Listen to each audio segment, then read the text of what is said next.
ఇది ప్రధానంగా రైతులు ఎక్కడైతే ఆత్మహత్య చేసుకున్నారో ఈ భారతదేశంలో ప్రధానంగా కేంద్ర ప్రభుత్వము కేంద్ర రాష్ట్ర ప్రభుత్వాలు చేపడుతున్నటువంటి ప్రజా వ్యతిరేక విధానాలు దాన్ని దృష్టిలో ఉంచుకొని రాహుల్ గాంధీ గారు ఇప్పటికే వివిధ రాష్ట్రాల్లో పర్యటించి రైతు భరోసా యాత్ర అంటే రైతులకు ఒక నమ్మకాన్ని ఒక విశ్వాసాన్ని కల్పించాలి, మేము మీకు అండగా ఉన్నాము అన్నటువంటి ఒక కాన్ఫిడెన్స్ క్రియేట్ చేయాలనే ఉద్దేశంతో ఈరోజు ఆదిలాబాద్ జిల్లా అంటే ముందే వెనుకబడినటువంటి జిల్లా, ఒక టేలెండ్ అంత తెలంగాణకి టేలెండ్ ఏరియా ఉన్నటువంటి ప్రాంతం కాబట్టి ఈ ప్రాంతం నుంచే ఈ కార్యక్రమాన్ని శ్రీకారం చుట్టి రైతులకు ఒక నమ్మకాన్ని ఒక భరోసాని ఇవ్వాలన్నటువంటి ఉద్దేశంతో రేపు ఇదొక చారిత్రాత్మకమైనటువంటి పర్యటన అవుతుంది.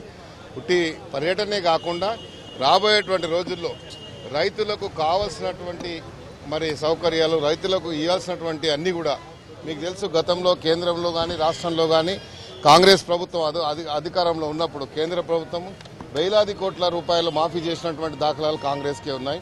అదేవిధంగా మన రాష్ట్రంలో కూడా మొట్టమొదటిసారి 2004లో కాంగ్రెస్ ప్రభుత్వం వచ్చినప్పుడు సుమారు 900 కోట్ల రూపాయలని మన కాంగ్రెస్ ప్రభుత్వం మాఫీ చేసినటువంటి దాఖలాలు కాంగ్రెస్కు ఉన్నాయి. కానీ ఈరోజు ప్రభుత్వాలు వచ్చినాయి కానీ రైతుల పట్ల ఒక్కరు కూడా పరామర్శ కూడా కనీసం మానవతా దృక్పథంతో కూడా పరామర్శించాలన్నటువంటి ఆలోచన లేకపోవడం కూడా దురదృష్టకరంగా భావించి అందుకనే ఇది రాహుల్ గాంధీ గారి యొక్క ఈ పర్యటన ఇది చారిత్రాత్మకమవుతుంది. రైతుల్లో ఒక కాన్ఫిడెన్స్ ఒక నమ్మకం క్రియేట్ చేయడానికి దోహదపడుతుంది. నాగేంద్ర గారు తెరాస నాయకులు ముఖ్య నాయకులు కూడా రాహుల్ గాంధీ పర్యటన రాజకీయ పర్యటనగా అంటున్నారు, మీరేమంటారు?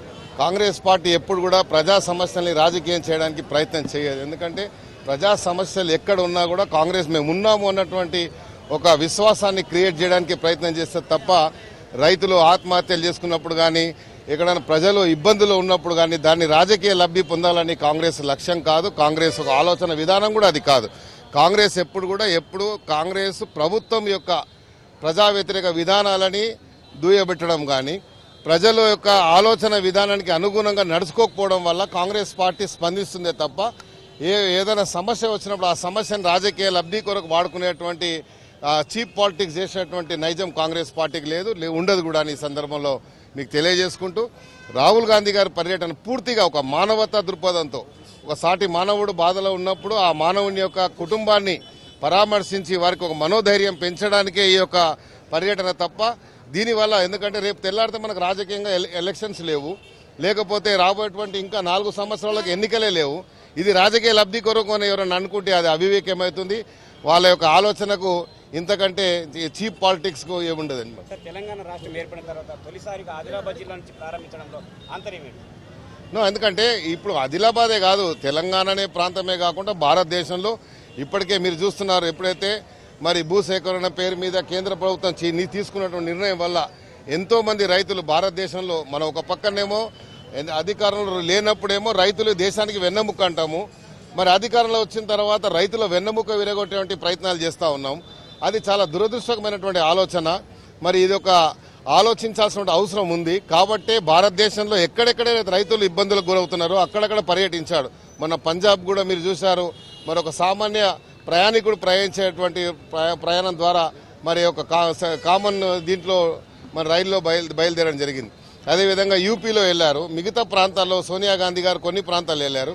అంటే రైతులు అదేవిధంగా సామాన్య ప్రజలు ఎక్కడెక్కడైతే ఇబ్బందులు ఉంటారో ఆ ఇబ్బందుల్లో మేమున్నా అన్నటువంటి ఒక ధైర్యాన్ని వాళ్లకు పెంపొందించడానికే ధైర్యాన్ని నింపడానికే పోతున్నాం తప్ప రాజకీయ లబ్ధి కొరకు అని ఎవరు ఆలోచించినా అది చాలా దురదృష్టకరమైన ఆలోచన అని చెప్పి సందర్భంగా తెలియజేస్తారు.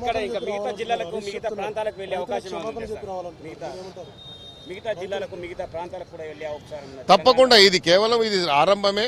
ఎక్కడెక్కడైతే రైతులు ఈ రకంగా ఇది ఉన్నారో దాని మీద తప్పకుండా రాహుల్ గాంధీ గారి పర్యటన కాదు, అవసరమైతే సోనియా గాంధీ గారు కూడా తప్పకుండా వస్తారు. ఎందుకంటే కాంగ్రెస్ యొక్క ఆలోచన విధానమే అది. ప్రజల యొక్క సంక్షేమం ప్రజల యొక్క మనోభావానికి అనుగుణంగా నడుచుకునేది కాంగ్రెస్ పార్టీ యొక్క లక్ష్యం, అది ఒక నైజం కూడా. మీరు అన్నట్టుగా హరీష్ రావు గారు మరి ఇది కేవలము రాజకీయ లబ్ధి ఏమన్నారు మీరు ఇప్పుడు? రైతులకు మీరు చెప్పాలి క్షమాపణ, మైనారిటీలకు మీరు చెప్పాలి క్షమాపణ, ఎస్సీలకు మీరు చెప్పాలి క్షమాపణ.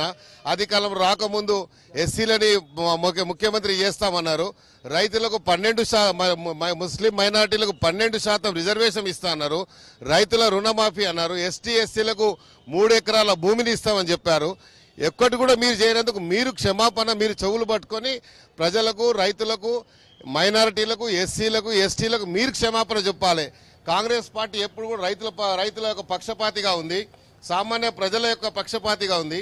కాంగ్రెస్ పార్టీ చేసిన తప్పేంటి క్షమాపణ చెప్పడానికి? మీరు అధికారంలో ఉండి అధికార దుర్వినియోగం మీరు చేస్తున్నందుకు మరి మీ ఆలోచన